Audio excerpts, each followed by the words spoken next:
How to prepare financially for Agenda 2030. How to prepare for the biggest crash in history. How to prepare for the financial apocalypse. Make no mistake, the financial apocalypse is coming. Now, Robert Kiyosaki believes that this will be the biggest crash in history. In fact, he believes it's already started. Ray Dalio believes that this will be something worse than a recession. The only thing worse than a recession is a depression. Now, if you go back through cycles, there are major crashes like 1929, and you get many losers and you get some big winners. So I'm going to share with you how to financially prepare for the worst, for Agenda 2030, for the New World Order, for the Great Reset, for Own Nothing and Be Happy, for a cashless society, for central bank digital currencies, for digital IDs, for AI robots taking all your jobs, for universal basic incomes, protecting yourself from the far left who want to open the borders. That they want to abolish landlords. They want all landlords to sell their properties to tenants at what they say is market value, which will be low, minus all the rent the tenant has ever paid. So basically just the landlord that's worked hard for decades and paid taxes and housed people, just give it all away. It is insane what is coming from multiple angles, and you need to be ready because this is not just a crash. In fact, one big prover of this is Warren Buffett, because he's one of the best investors that's ever lived. And people can say things, fine, but Warren Buffett has sold many hundreds of billions of his shares in companies like the Magnificent Seven, in the S&P 500, and he has 384 billion in liquid cash treasuries ready. It's definitely not preparing for his death, because that would be a massive tax event that Warren Buffett would not want to pay for. He's already said he's not giving it to his kids. So I believe he's doing that because he sees a huge correction coming. So he wants to get out at a higher price, it looks like, and then back in at a lower price. So in addition to this, by the way, the last two Labour budgets were two of the worst, certainly since the 1970s, maybe. We had over 70 billion pounds of tax rises in just two budgets. And in the last budget, Labour literally took money off working people and gave it to non-working people. The average salary in the UK is just £37,400. And that average person was taxed about £1,400 more in things like frozen thresholds. And that money was directly given by removing the two-child benefit cap. And now, if you have 3 kids and you don't work and you're on benefits in the UK, you can claim over £82,000. Yeah, the average salary in the UK to work an honest living, the average salary is just 37,400. Things have gone absolutely wild. By the way, this is not me doom mongering some of my critics, of which I have many haters in the comments. By the way, I just want to say thank you to my haters. Really appreciate you. Without you, I would not have 4.5 million followers. Without you, I would not be getting 130 plus million views a month. Without you, I wouldn't have 3 billion views of my content. I wouldn't have all the comments. And actually, you just secretly love me. You just haven't decided that yet, but I'd just like to thank you. So, first warning is observe the masses and do the opposite, and do not sell high. So, for example, the stock market seems to be hitting all-time highs, then a little correction, and then another all-time high, and then a little correction. Gold, how many all-time highs has gold hit in the last 5 years? Silver, $62 an ounce I last looked. 5 years ago, it was $11 an ounce. So what the masses do is buy when they should sell and sell when they should buy. That they do the opposite. So my first warning to you is don't panic sell. You probably panicked, sold some crypto before. Maybe you panicked, sold in lockdown because you thought you needed cash. Maybe if you think everyone is selling, it's time to sell. Well, then it's too late. You want to be greedy when others are fearful and fearful when others are greedy, as Warren Buffett says. Now, the property market has already dropped a lot, especially in central London, 35 to 60% in some areas. So, like Robert Kiyosaki says, the biggest crash in history isn't coming, it's already started. Now, we have lots of different asset classes, and I'm going to go into how you can prepare financially, protect yourself, and not just survive, but survive first, but then thrive in this financial apocalypse. But in property, in various areas in the UK specifically, might be a good time to start buying now. Gold and silver have soared in value. In fact, they're my first official tip on preparing for the financial apocalypse, is have more gold and silver than you would normally. So my normal holding of gold and silver is in the 1-2% of my net worth. And now I'm stretching it out, and it will certainly be a lot more of my net worth. I bought 6 figures of gold and silver within the last year. And even though prices have gone up significantly, I still plan to buy more. This is not financial advice. This is my financial experience. Some people are, oh, well, it's too late for gold now because it's too expensive. It's $5,000 an ounce or whatever it is. Many of the big experts in economy and finance and precious metals believe gold could be $10,000 an ounce or more. Of course, it's going to get there. If you look back over a 100-year chart on gold, yes, it has its flats. Generally with gold, it's a counter-cyclical asset class. Billionaires, they buy gold and silver and they hope it doesn't go up in value. So it's a hedge against a property crash, a stock market crash, and an economic crash. So a great way to prepare for a financial apocalypse is to increase your holding of gold and silver. Now, as the price of silver goes up, it becomes more accessible to store. As it's cheaper, it's more accessible to buy. So I was buying silver at barely over $10 an ounce. And so you get a nice 1 ounce coin for $10, a 2 ounce coin for $20. You could buy quite a lot of those for not a lot of money. But then as you get into the 5 kilo bars, that becomes very difficult to store.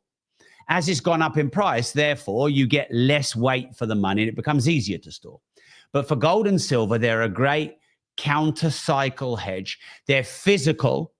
So if no one knows where you're storing them, then no one can steal them from you. No one can scam them from you.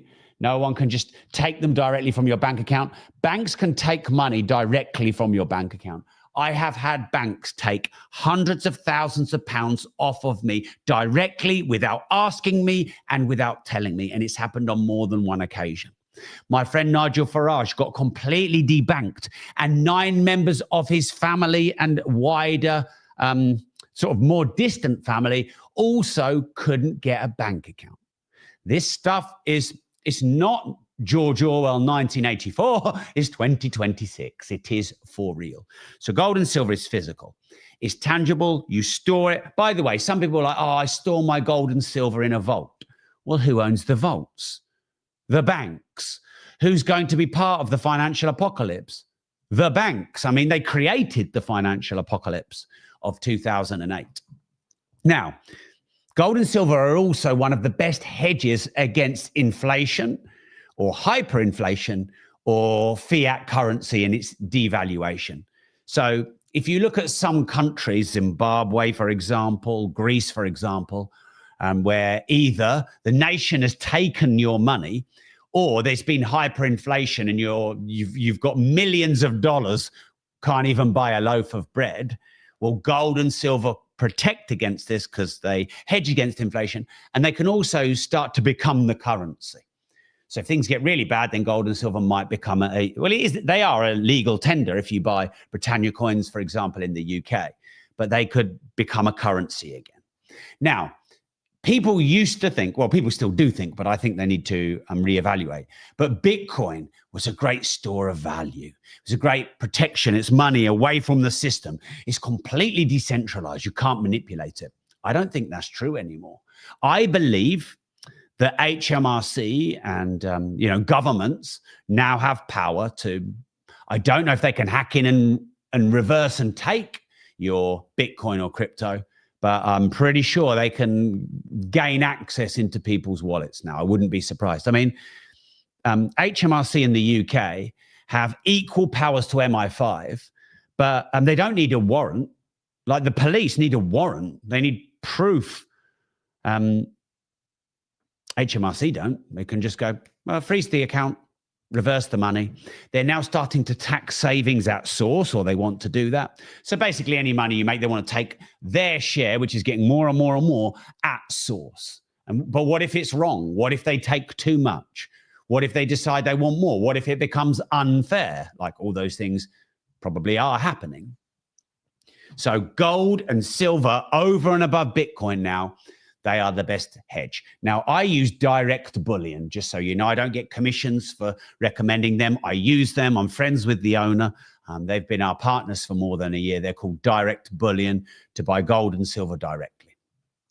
Okay, the second thing you want to do to prepare yourself for a financial apocalypse is you want to keep minimum amounts of money in singular bank accounts. So if you have reasonable amounts of money, you want to spread it across multiple bank accounts, but not just bank accounts, banking groups. And that's really important. Most people do not know what I'm about to tell you. So first things first is if your money is in the bank, if you look in the terms and conditions, it's actually now a loan to the bank. And the banks have powers to freeze your money for 30 days without really giving you any justifiable reason. They'll give you some generic, broad statement. And you could not have access to your money, but it's your money. And they lend and invest your money out. And the fractional reserve now, it used to be, I think, about 10%. They need to keep 10% of the deposits in. My friend who owns Direct Bullion, he says now they can keep as little as 4% of deposits in. So they are factoring up your money in the thousands of percent earning on your money and not paying you. And you apparently have security, but do you? So you have these insurance policies on bank accounts up to £85,000 in the UK. It's just increased, I believe, to £120,000. Do you believe it? I don't know. Have you tried to claim on your insurance? Has it ever happened? Do you trust it? Do you trust insurance companies? So for many years, I've self-insured other than, obviously, fire insurance, buildings insurance, car insurance, they're legal requirements. So obviously I do those. But anything else, I generally tend to self-insure. So a great way to self-insure your money is don't have it all in one account. Split it in 3 or 5 or 7 or 9 or more bank accounts. Obviously, try and keep as much of your money in a high-ish interest savings account that's liquid. So, for example, I use Hargreaves Lansdown. It's a brilliant app. Again, I don't get a commission for that. They're not even a partner of mine, but I've been using them for nearly 20 years. And not only can you invest in stocks and shares, ETFs, funds, your ISA, but you can actually, through that app, invest in different savings accounts. And it will just rank for you the best interest rates on instant access, the best interest rates on, longer term access or notice accounts. And in that one app, you can basically just have your money in stocks and shares, your money in your ISA, and you can spread your money if you want across 5 or 10 or 20 different bank accounts. And that is a great way to de-risk from a financial apocalypse. And go and look at how many banks RBS owns. RBS owns, I'm going to guess 7 banks, but let's ask Grok. Oh, I've got 1%. It might die on me, but let's see if we can ask Grok. Maybe you want to have a look quickly, Kelsey. I think I'm going to die. How many banks do RBS own? How many banks do RBS own?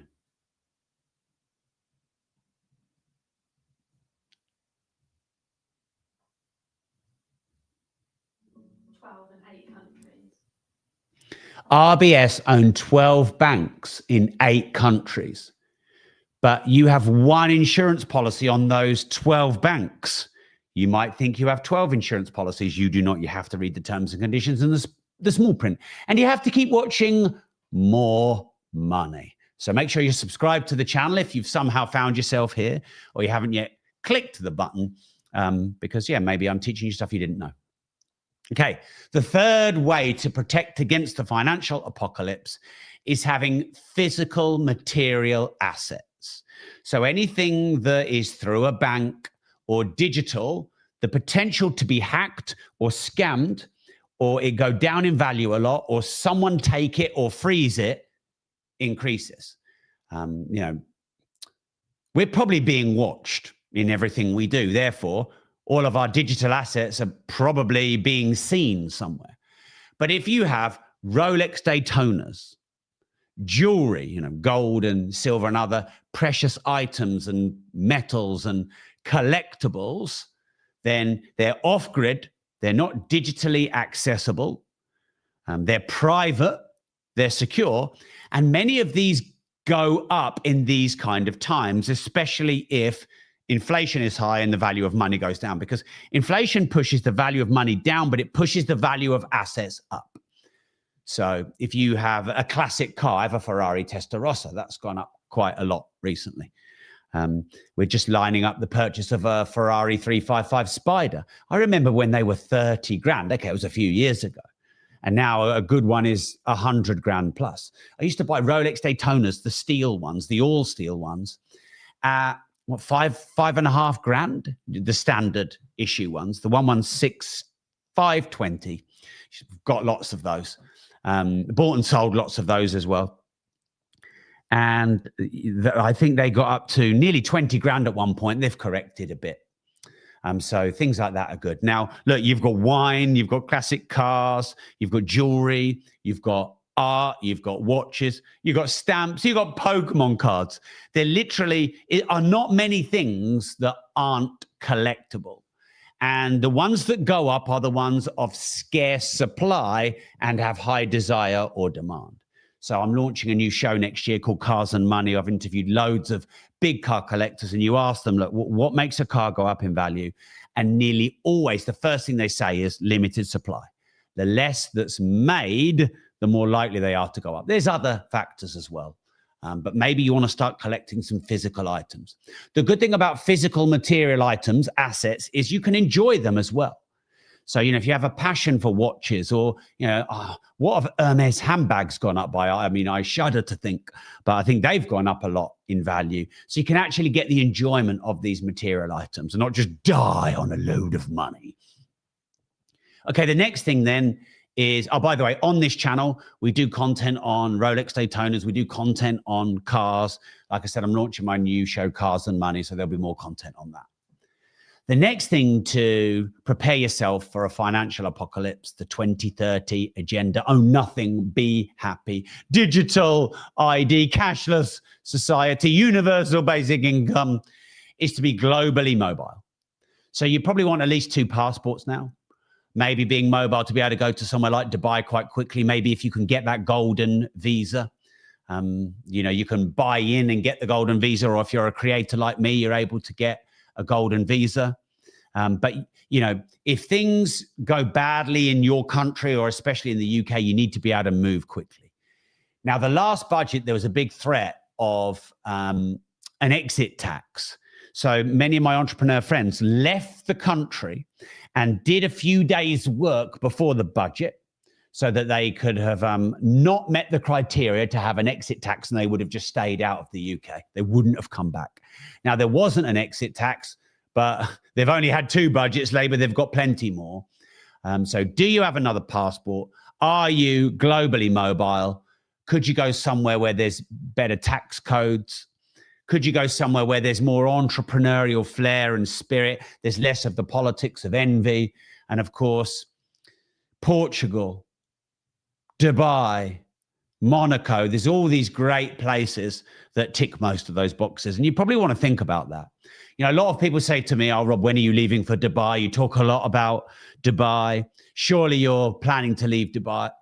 surely you're planning to leave the UK and come to Dubai. I'm planning to be able to go to Dubai, and I'm planning to be able to live in the UK. I love the UK. I've got pretty much 400 property units here. I've got 100 staff in these 2 training businesses that I have. I've got my family. I've got everything here. I don't want to leave. All the people I know that are leaving the UK, they're leaving through gritted teeth. They don't want to leave. They feel like they're being forced out. Okay, the next thing is your business model. You got to make that mobile as well. So as well as you being mobile, being able to leave quickly, what about your business? Now, I have 100 staff. It's not easy for me to just leave. But I have Money.School that has nearly 15,000 members. I have a goal for Money.School. My agenda for 2030 is to have 200,000 members of Money.School. And when I do that, I don't necessarily need to have 100 staff and do 800 training days a year like I currently do. So I'm already making those plans, even though I still have the biggest property and business training company in the UK. And even though I don't want to relinquish that, I fought hard to keep that through lockdown. You know, I love having, a team of 100 people. I love contributing the millions in taxes that I do locally and making a difference. I don't want to be forced out, but you have to be ready. So Money.School is now my global financial school to help as many people start and scale a business, get their tax bill down, their income streams up. There's hundreds of hours of courses, resources, and masterclasses. Costs less than 50p a day. It costs less than what I spent on Starbucks coffees today. And in a moment, I'll give you access to that if you want. And you need your own version of that. You need a globally remote, agile business model. That means you can earn multiple streams of income, low overhead, high margin. It means you can earn income in multiple countries, which now more than ever is so important because you just never know what countries are going to do. If this globalism movement succeeds, which is probably the biggest threat to humanity, or at least your freedom. And then the final thing I think is really important that you need to do is you need to get your tax bill down. Because why would you want to earn more if 2/3 of what you earn and what you spend is given to the government in tax? And in the UK, you hit these ceilings like over 100 grand, where you have to earn 150 odd just to be taking home the same amount of money. So you get punished for earning more. The far left, they want to abolish landlords. They want to tax the rich. They want to exile the rich. So there's this politics of envy. And there's only really 2 ways to get your tax bill down. One is you have to have a company. You have to start a business, even if it's a side hustle, even if it's just a small membership site, at least it's starting. Because when you have a company, you pay yourself first and you pay tax later. When you're employed, the government gets their money straight from your employer and you get what's left. So way number 1 to get your tax bill down, and I've done content on this on More Money, so you can subscribe and watch it on other episodes. But number 1, you have to have a company. And number 2, you have to get good tax advice. Because most accountants, they feel like they're the Gestapo for HMRC. They are the police of the HMRC. Oh, no, you can't do that. You can't do that. Oh, you better not do that. Oh, you better be scared of that. You can't do that. You can't do that. No, you can't do that. Oh, no, you can't do that. Whereas in reality, instead of being told I can't, if you asked how can I, you'd be surprised at how much of your personal expenses actually can be a business expense. Either they directly can be because you've been given bad advice, or they could be if you just restructured how you live your lifestyle. I don't do holidays. I don't like them anyway. Never liked them. I don't do holidays. I do work trips to good locations, to create content, to interview people for podcasts, to run events. Been doing that for many years. So if you'd like to get your tax bill down, as well as your income streams up, if you'd like to protect yourself from the financial apocalypse by getting detailed, advanced at times, courses and resources on, for example, there's an advanced course on investing in gold and silver. There's an advanced series on investing using AI. This is all inside Money.School. There are hundreds of hours of courses, resources, and masterclasses. Many of them are £700 online series courses that I've actually put inside Money.School. And you can gain access to them for less than I spent on coffee in the last 24 hours. You can cancel anytime. There's no ongoing contract. And get this, and I only added this last week, you can get access to some of my best business mentors and tax specialist advisors inside Money.School. So here's what you need to do. You just need to go right now. And in the comments, you might see a link, which is money.school. Just click it and join right now. If you can't see a link, just go right now and type in money.school. Go and do it now, because I'm considering taking out some of these £700 courses, because I can sell them for £700 on my website that I'm just redoing for next year. It's also a temporary test for me to put some of my best, for example, brokers, accountants, tax specialists have actually put some of them, you can gain access to them inside money.school. We've only just done that. It's a new feature. Considering not doing that in the future if my guys get overwhelmed. So I recommend you join money.school right now. You'll be joining nearly 15,000 other mover shaker game changers who've been, and many of them are lifetime members now, but you can, like I said, pay monthly, cancel anytime. Cost you 50p a day. It's virtually nothing. It's virtually free. It's a business expense. And I've got things like my 15-hour Money Mastermind University. We've got our Entrepreneurs Money Mindset series going on right now. These are detailed courses as if they were run as university degrees, because my mission is to help as many people on this planet get better financial knowledge. I am disrupting the school system. And as you know, because of what I've taught you, I'm preparing myself for the financial apocalypse by making sure I have a global business. So you can just type in money.school to gain access right now. I'm actually interviewing in a few weeks an international tax and finance specialist who helps with, moving money around the world and trusts and all these kind of things. I am being interviewed by, and I'm also going to interview the founder of Nomad Capitalist, who also does a lot of sort of global tax advice. So we're really leveling up inside money.school. A lot of this content is very new, based on the shit that's going on in the world, the upcoming financial apocalypse. So the link to join is money.school. Go do that right now, because otherwise you'll forget, or you'll remember the link, or life will pass you by. And, the government are coming for you. Taxes are going to go up in the UK.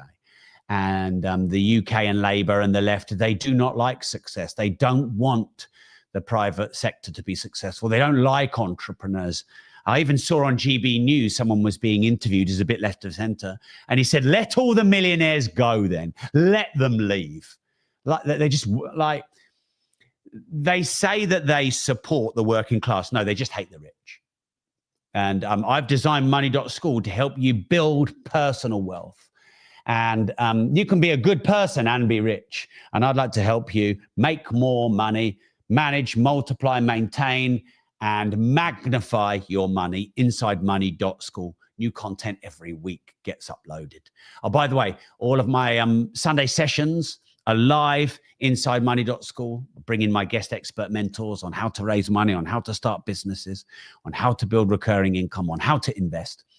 And it's the only place you can get recordings of them as well. So it's just a huge library. The link is money.school.